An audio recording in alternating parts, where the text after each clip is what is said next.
Boa tarde a todos. Eu vou falar sobre ganho de peso, o que a gente sabe e o que fazer com isso, né?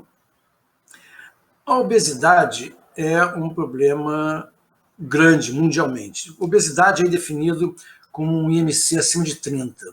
Estima-se que 13% dos adultos no mundo, 650 milhões de pessoas, são obesas. E que esse número praticamente triplicou desde 1975, em que em alguns países mais de 30% das pessoas são obesas. Em relação às pessoas com HIV, os dados são limitados, não se sabe tanto, mas alguns países há muita gente obesa com HIV. No mundo em geral varia desde 30%, 36% nos Estados Unidos, até na Índia, com menos de 4%, e aí eu desconfio que não é uma questão estética, mas sim uma questão de disponibilidade de comida mesmo. A obesidade, ela não é um problema estético ou só isso. Ela é importante pelas complicações que ela causa, que se associam à obesidade, e as consequências dessas complicações. Como, por exemplo, a hipertensão e suas complicações, suas consequências, como AVE, demência, doença cardíaca, diabetes, doença cardiovascular, a osteoartrite, artrose, problemas de coluna, quadril e joelho, ou câncer, com vários cânceres associados à obesidade, a apneia do sono, esteatose, ou a gravidez, com associação com a macrosomia, a prematuridade. Quer dizer, a obesidade é um problema por si e por várias outras razões. Mas mais que isso, há um estudo desse aqui, acho muito importante, se a gente olhar para a direita, verá que é um gráfico quase linear, que mostra que cada aumento de 5 no IMC se associa com aumento de risco de morte em 30%. E que esse aumento é maior ainda em homens que em mulheres e tem uma associação com idade, quer dizer, maior, quanto mais alta, quanto maior a idade, maior essa associação. Ou seja, esse ganho de peso ele não é impune. E esse gráfico à direita me impressiona muito com a linearidade deles. É um gráfico envolvendo muitas pessoas, 4 milhões de participantes. O que é importante também lembrar que o excesso de peso, estima-se que em 2015 causou 4 milhões de mortes no mundo. E não é só excesso de peso, obesidade, como a gente falava antes, é excesso de peso, porque desses 4 milhões, só 60% é obeso, quer dizer, 40% dos que morreram, desses 4 milhões, morreram por excesso de peso, 70% doença cardiovascular. Quando a gente olha causas de morte no mundo e vê a diferença, quer dizer, o que ocorreu entre 2007 e 2017, e se olha o número de anos perdidos, anos de vida perdidos, se vê que, por exemplo, com HIV, diminuiu em 50%. No entanto, em doenças não comunicáveis associadas a excesso de peso, em todas elas houve aumento. Enquanto o mundo melhorou, por assim dizer, em relação ao HIV, as pessoas passaram a viver bem mais por causa do HIV, passaram a viver bem menos, passou-se a perder muito mais anos de vida por excesso de peso. Em relação aos antirretrovirais, que é o nosso assunto, há que lembrar que há estudos que mostram que o americano médio, o adulto americano ganha, em média, meio a 1 quilo por ano a partir do início ou do meio da idade adulta. Ou seja, a partir dos 25, 30 anos, um americano ganha, em média, meio a 1 quilo.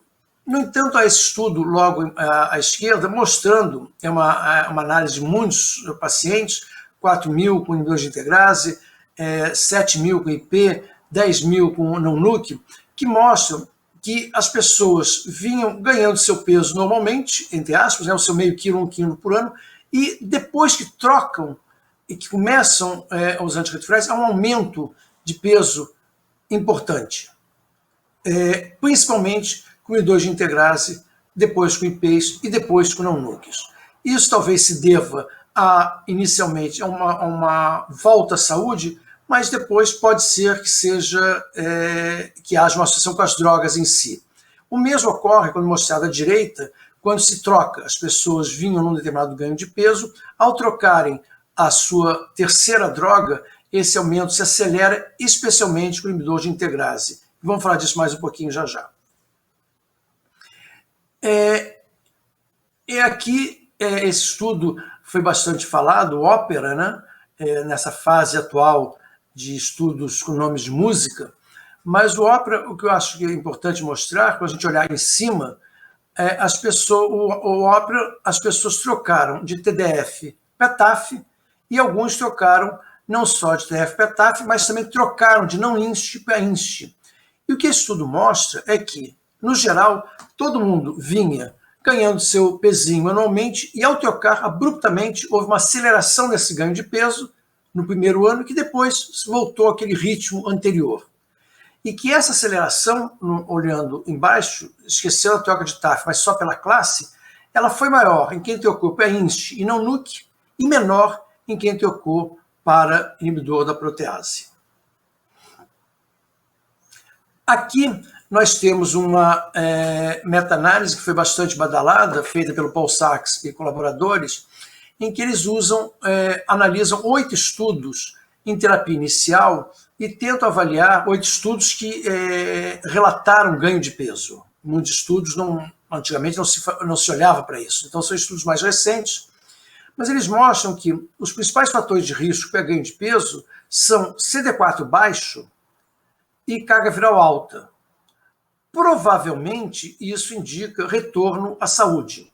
Quem tem CD4 baixo ou carga viral alta talvez esteja doente e, ao começar a tratar, retorna à saúde e ganha um peso.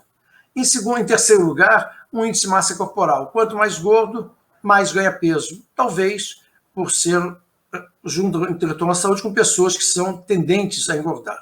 Mas mais importante, o fato é de serem, principalmente mulheres mais que homens e negros mais que não negros. E comparando drogas, também há um predomínio dos inibidores de integrase bictegravir, dolutegravir versus efavirenz, quase o dobro, rilpivirina versus efavirenz, 50% a mais, talvez aí pela necessidade de alimento, TAF versus abacavir, quase 2 vezes, e TAF versus TDF, 1,5 vezes, sendo que o TDF a gente vai falar um pouquinho mais adiante uma dúvida em relação ao tenofovir em si. Esse estudo foi talvez o estudo que fez todo mundo se preocupar com ganho de peso. É um estudo feito na África do Sul, Advance, em que mais ou menos 1.100 participantes, todos em Joanesburgo, foram randomizados para 3 esquemas, vias de tratamento, um esquema tenofovir FTC efavirenz, tenofovir FTC e dolutegravir, na esquerda estão em verde e azul, respectivamente, e em vermelho, tenofovir, TAF, FTC e dolutegravir. O que esse estudo chamou a atenção foi o enorme ganho de peso mostrado à esquerda em mulheres, em que, embora nos 2 braços com tenofovir, os ganhos de peso foram de 5,5 kg e 7,5 kg em 3 anos. No entanto, em mulheres, esse ganho foi de 12 quilos, sem haver nenhuma sugestão de que esse ganho de peso estivesse interrompendo aos 3 anos. A impressão é que as pessoas continuavam a ganhar peso. Mas a chamar a atenção nesse estudo, que além de ser na África do Sul, de ser negros e a maioria mulheres, o IMC médio, ao início do estudo, médio e mediano, é de 26, ou seja, é de pessoas já puxadas ao gordinho.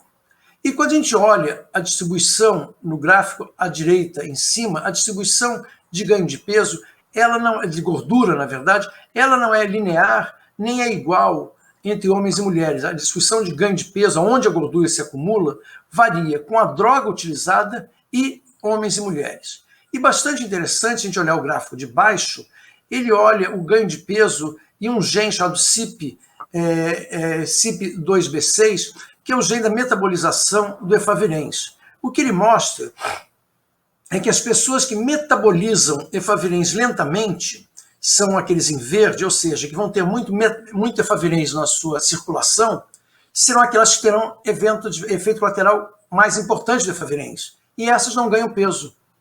Já aquelas que metabolizam rapidamente, ou seja, que terão pouco efavirenz no sangue, terão pouco efeito colateral, ganham bastante peso, mostrando que talvez a falta de ganho de peso ou o ganho de peso do efavirenz tenha a ver com toxicidade. Outra coisa interessante é que, embora à esquerda se fale de mediana e à direita de média, o que não é inteiramente comparável, tenta-se comparar estudo com estudo, esquema terapêutico com esquema terapêutico. Então, esquerda, em verde, dolutegravir, FTC, TAF, mediana, comparado com dolutegravir, FTC, TAF, média ali. Mas um ganhou 4 quilos, outro 8. Quando olhado só na direita, em rosa, e os dois são média, dolutegravir, FTC e TDF, dolutegravir, FTC e TDF, embora populações diferentes, um ganhou em média 2 quilos, outro ganhou 5 quilos. Ou seja, mesmos esquemas e resultados diferentes. Então há algo mais que simplesmente o esquema. Há algo a ver com a população, com quem usou o esquema.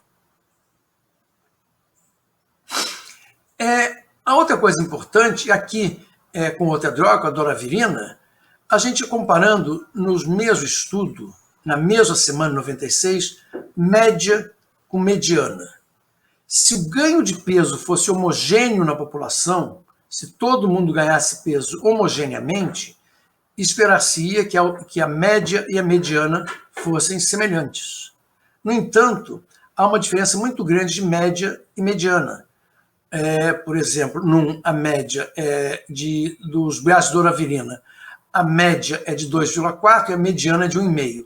Isso indica que há uma distribuição bastante anormal, que há pessoas que ganham muito peso e há pessoas que ganham muito pouco peso. Falando outra vez a favor do que eu falei de populações, variando com a população que está participando do estudo. Em relação a pessoas sem HIV, a gente pode ver o uso dessas drogas em PrEP, por exemplo. Aqui tem o cabotegravir, que é um inibidor de integrase de longa ação, e que mostrado ser muito eficaz para a prevenção de infecção pelo HIV. Quando comparado com placebo, à esquerda, cabotegravir em um ano ganhou 1,1, placebo 1, que lembre-se, é aquele ganho do americano médio por ano. Já quando comparado com tenofovir FTC, o cabotegravir ganhou 1,3, exatamente o esperado. Já o tenofovir ganhou 0,3. O que sugere, talvez, que o cabotegravir não tem impacto no ganho de peso, e sim que o tenofovir impeça o ganho de peso, o que é o que muita gente acha. Por outro lado, quando a gente vai olhar o IPREX, que foi o estudo que levou à liberação do tenofovir FTC para PrEP, quando a gente olha ali com placebo, a diferença de peso é pequena. No entanto, quando olha com TAF versus tenofovir, foi o estudo Discover, o que se vê repetindo o que no estudo anterior que eu falei, com o TAF as pessoas ganham 1,7. É acima do esperado, que é por volta de 1 e pouquinho, é um pouco a mais. Já no tenofovir FTC, ganham meio. Ou seja, essa diferença de 1 quilo é duvidosa, fica o debate. Não ganharam peso porque o FTC, que o TAF, o tenofovir impediu, ou ganharam mais peso porque o TAF facilitou? Ou as duas coisas? Essa é uma análise bastante interessante, recém-apresentada em Glasgow, em que, numa apresentação do Andrew Carr, em que ele tenta colocar em um único slide todos os estudos, os principais estudos que olharam ganho de peso. E o que mostra, codificado por cor, em rosa, uma cor parecida com rosa, pelo menos, que são os tenofovir coefavirense. Se olhar no tenofovir coefavirense, em todos, esse grupo que usou tenofovir coefavirense ganhou menos peso do que as pessoas que usaram outro esquema. Já quem usou TAF em azul ganhou mais peso do que quem usou um outro esquema sem TAF. E quem usou em amarelo o inibidor de integrase, em todos os estudos, ganhou mais peso do que quem não usou o comparador. E ali estão os valores das diferenças. Então, há uma tendência em todos que seguem a mesma ordem, a mesma direção. Mas esse ganho de peso, ele, na verdade, ele é multifatorial, né? Ele não pode ser atribuído só à droga, como a gente falou, ele tem a ver com o peso inicial, com hábitos, com tudo que a pessoa faz, com a genética, com a sua vida em geral. por causa disso, as intervenções possíveis são as mesmas que se faz qualquer pessoa que ganha peso, que são a restrição calórica, dependendo da intensidade desse ganho de peso, é conveniente conversar com o nutricionista, aumentar a atividade física. Quanto a trocar de índice ou trocar o TAF, não há estudos que mostrem que ao fazer essa troca, esse ganho de peso será interrompido ou revertido. Também não há dados mostrando que intervenção medicamentosa altere alguma coisa. De outra forma, a Organização Mundial da Saúde, ela sugere várias coisas, mas é importante olhar esse gráfico, esse mapa, na verdade, à direita, que é interessante que ele mostra o grau de inatividade no mundo. Se olhar o Brasil, em 2010, pelo menos 20 a 29% das pessoas no Brasil não faziam exercício algum, eram sedentárias. Pior, olhando a África do Sul, de 40 a 49% das pessoas na África do Sul em 2010 eram sedentárias. E o que a OMS propõe, sugere, é que as pessoas são pelo menos 2 horas e meia, 150 minutos de exercício pela semana, que nem é tanto assim. Propondo reduzir o trabalho sedentário, que eu não sei exatamente como se faz isso, quer dizer, numa época que as pessoas cada vez trabalham mais sentadas nos seus computadores, mas coisas que são passíveis de serem feitas, como mudar meios de transportes e ter mais espaço público para exercício, o que os países orientais já fazem há muitos e muitos anos, né? Interessante, uma coisa feita pelo Andrew Carr, essa comparação de HIV com lipodistrofia, em que, se lembrar os mais antigos, quando surgiu a chamada HAART, em 96, era uma coisa fantástica, salvava a vida de todo mundo, era seguro, e de repente, em 97, começou-se a falar de lipodistrofia, que no começo se dizia que era dos IPs. E, posteriormente, afora um dos IPs, se viu que os IPs não tinham nada a ver com a história, que, na verdade, era um mecanismo mitocondrial, que só indinavir tinha a ver com a história, que é muito difícil reverter com qualquer outro com qualquer medicamento, afora a retirada dos medicamentos, e principalmente que os IPs não têm absolutamente nada a ver com a história, afora, é claro, o indinavir.